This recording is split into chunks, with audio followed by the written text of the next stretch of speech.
नरेंद्र मोदी और अमित शाह को, आरएसएस की सरकार को हिंदुस्तान से हटाएंगे। वो वोट चोरी करते हैं, देखिए आपके सामने पड़ा है। वो वोट चोरी करते हैं।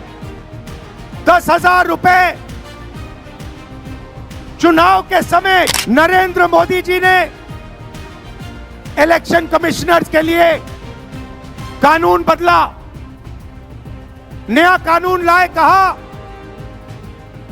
कि इलेक्शन कमिश्नर कुछ भी करे उन पर एक्शन नहीं लिया जा सकता है। एक पोलिंग बूथ में एक महिला 200 बार आती है। बीजेपी के नेता यूपी से आकर हरियाणा में वोट करते हैं। नमस्कार, आप लाइव सीरीज देख रहे हैं। मैं हूं आपके साथ मिस्टर नवनीत। देखिए, दिल्ली का ऐतिहासिक रामलीला मैदान एक बार फिर से गूंज उठा है। यह गूंज एसआईआर के विरोध की गूंज थी, जिसकी गूंज कांग्रेस ने शुरू की थी बिहार के उन चुनावी सभाओं से, और उसके बाद यह गूंज आज दिल्ली पहुंच गई। और दिल्ली के रामलीला मैदान में देश के तमाम राज्यों से आए हुए कांग्रेस के नेताओं ने एक बार फिर से हुंकार भरी है और चुनाव आयोग और केंद्र सरकार पर जमकर निशाना साधा है। ऐसे में कांग्रेस नेता राहुल गांधी भी बड़े ही तीखे तेवर में केंद्र सरकार और चुनाव आयोग को मंच से धोते हुए नजर आए। तो आप एक बार सुनिए कि राहुल गांधी क्या कुछ कह रहे हैं। गांधी जी कहते थे कि सत्य सबसे जरूरी चीज है। हमारे धर्म में सत्य को सबसे जरूरी माना जाता है। आपने सुना होगा सत्यम शिवम सुंदरम, सुना है? हमारे धर्म में कहा जाता है सत्यम शिवम सुंदरम।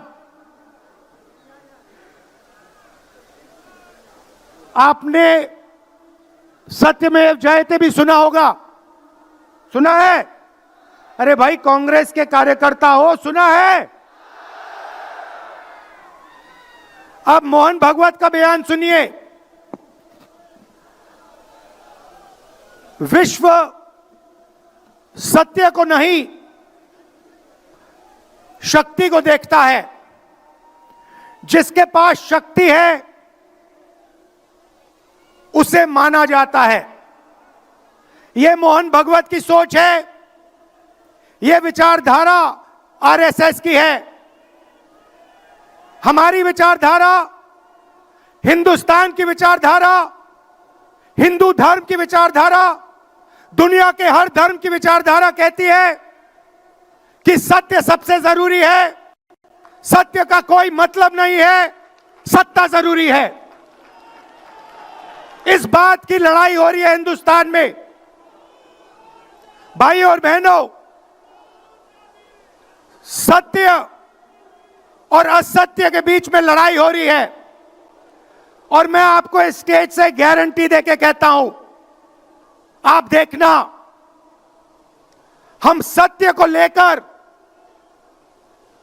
सत्य के पीछे खड़े होकर नरेंद्र मोदी और अमित शाह को, आरएसएस की सरकार को हिंदुस्तान से हटाएंगे। उनके पास सत्ता है, वो वोट चोरी करते हैं, देखिए आपके सामने पड़ा है। वो वोट चोरी करते हैं। 10,000 रुपए चुनाव के समय, चुनाव हो रहा है, 10,000 रुपए वो देते हैं। उनके इलेक्शन कमिश्नर हैं, जिनके नाम अभी प्रियंका जी ने लिए, मैं भी ले लेता हूं। नहीं है?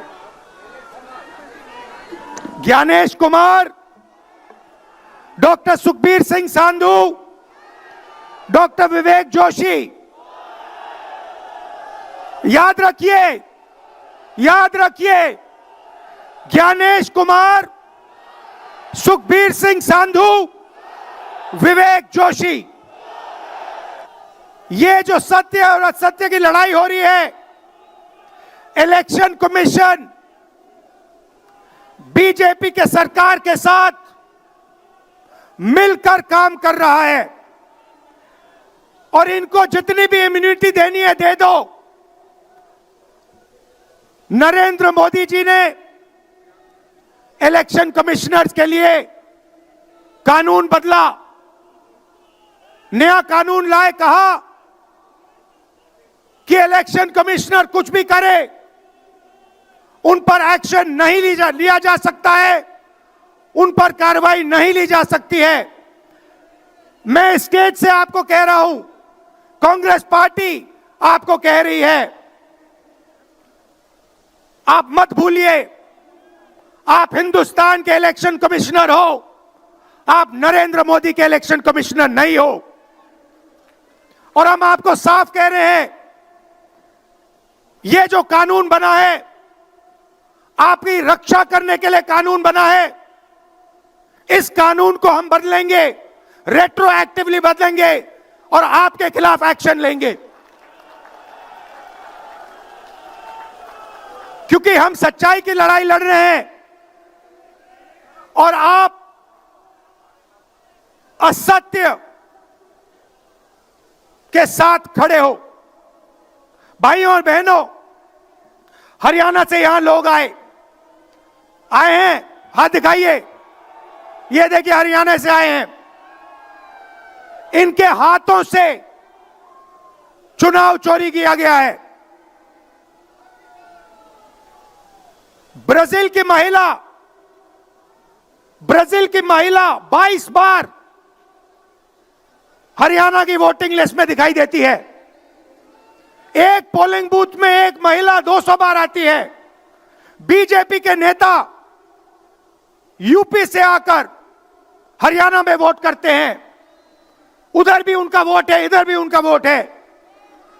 लाखों डुप्लीकेट वोटर हैं। मैंने प्रेस कॉन्फ्रेंस किया और ये जो 3 शख्स हैं, ज्ञानेश कुमार, सुखबीर सिंह सांधू, विवेक जोशी, इन्होंने कोई जवाब नहीं दिया।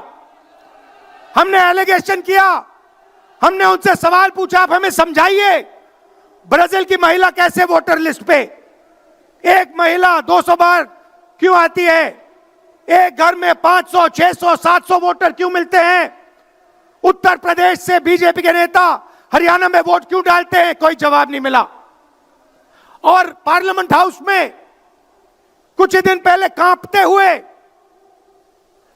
ऐसे हाथ कांप रहे थे, अमित शाह जी उनकी सफाई देते हैं। आपने देखा होगा, देखा, मैंने उनको सीधा चैलेंज किया कि आइए पार्लियामेंट में, आपने मेरी प्रेस कॉन्फ्रेंस की बात की, आइए डिबेट करते हैं, देश को दिखाते हैं सच कौन बोल रहा है। ये आप भूलिए मत, ये देश सच का देश है, सत्य का देश है। आपके पास सत्ता आज है, आप पावर में हैं, इसका कोई मतलब नहीं है। देश की जनता सत्य को समझती है, सत्य के लिए लड़ती है। यह देश सत्य के लिए जान दिया है। आपने देखा अमित शाह को, हाथ देखा अमित शाह का, हाथ देखा कांपते हुए, ऐसे देखा, क्यों हाथ क्यों कांप रहा था, मैं बताता हूं। क्योंकि ये बहादुर जब ही हैं जब इनके हाथ में सत्ता है। जैसे ही इनके साथ से सत्ता निकलेगी, आप देखना इनकी बहादुरी कहां जाएगी।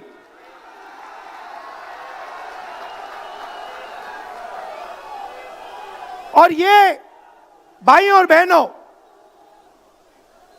ये 2-3 अरबपतियों के लिए काम करते हैं। ये जो सारे के सारे कागज के ढेर हैं, ये जो सिग्नेचर्स हैं, ये कहां से आए? ये देश की जनता से आए। देश के कोने कोने में नारा चला है, वोट चोर, वोट चोर। तो ये देश की सच्चाई है। ये 6 साल का बच्चा, 90 साल का बुजुर्ग, ये सब जानते हैं कि नरेंद्र मोदी, अमित शाह वोट चोरी करके चुनाव जीतते हैं। कर्नाटक में हमने दिखाया लोकसभाएं चोरी की गई, महाराष्ट्र में दिखाया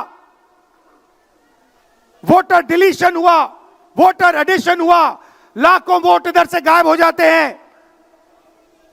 महाराष्ट्र में लाखों वोट ऐड हो जाते हैं। हम इलेक्शन कमीशन से पूछते हैं, कोई जवाब नहीं मिलता। मगर शायद टाइम लगे, देखिए शायद टाइम लगे, मगर हिंदुस्तान में सत्य की जीत होने वाली है। और अमित शाह जी, मोदी जी, जितने भी आपको भाषण देने हैं आप दे दीजिए। अंत में इस देश में सत्य की जीत होती है। महात्मा गांधी ने हमें रास्ता दिखाया था, उस रास्ते पर हम चलते हैं और सत्य से आपको निकालेंगे। नफरत से नहीं, हिंसा से नहीं, सत्य और अहिंसा के साथ हम नरेंद्र मोदी और अमित शाह को हरा के दिखाएंगे। देखिए, आपने देखा होगा, मैंने अमित शाह की बात की, मगर आप मोदी जी का चेहरा देखिए, अच्छी तरह देखिए। जो मेरी बहन ने कहा, मोदी जी की कॉन्फिडेंस खत्म हो गई है।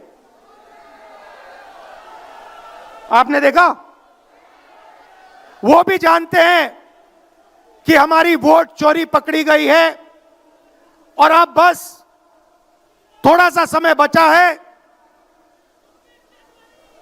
थोड़ा सा समय बचा है, पूरे देश को हमारी सच्चाई पता लग जाएगी। भाइयों और बहनों, ये वोट चोरी सिर्फ वोट की चोरी नहीं है। सबसे पहले ये इस संविधान पर, अंबेडकर जी के संविधान पर आक्रमण है। इस संविधान में लिखा है एक व्यक्ति को एक वोट मिलना चाहिए। तो सबसे पहले वोट चोरी अंबेडकर जी के संविधान पर आक्रमण है। और वोट चोरी करके ये सरकार चलाते हैं। छोटे व्यापारियों को इन्होंने खत्म किया, गलत जीएसटी लागू की, नोटबंदी की, बेरोजगारी, ये पोल्यूशन देखिए, ये सारा का सारा इसीलिए हो रहा है क्योंकि ये वोट चोरी कर रहे हैं। क्योंकि अगर ये वोट चोरी नहीं करते तो आप इनको 5 मिनट में सरकार से निकाल देते। ये सच्चाई है। सत्ता के लिए कुछ भी कर सकती है। और दूसरी, हमारी विचारधारा, आपकी डीएनए, आपके खून की विचारधारा, सत्य की विचारधारा, अहिंसा की विचारधारा।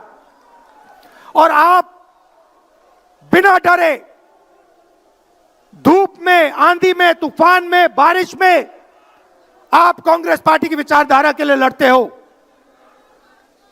जैसे आपके डीएनए में सत्य है, वैसे उनके डीएनए में असत्य और वोट चोरी है।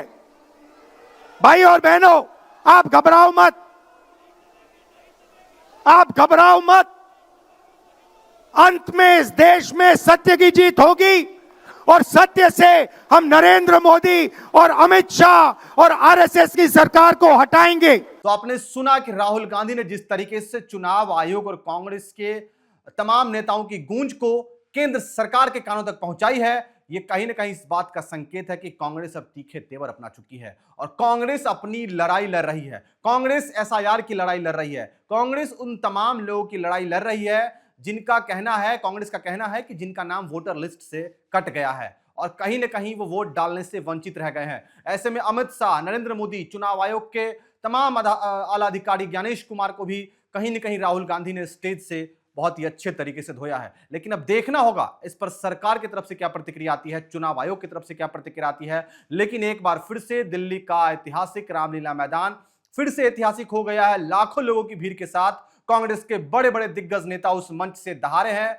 और साफ साफ खुली चेतावनी दे दी है चुनाव आयोग की कि हमारी लड़ाई जारी रहेगी। हम लगातार इसी तरीके से हुंकार भरते रहेंगे और आप तक, आपके कानों तक अपनी बातों को पहुंचाते रहेंगे। ऐसे में राहुल गांधी ने क्या कुछ कहा, आपने सुना। अब देखना होगा आगे क्या कुछ होता है। इस तमाम खबरों के लिए बने रहिए लाइव सिटीज के साथ। आपका बहुत बहुत धन्यवाद इस वीडियो को देखने के लिए।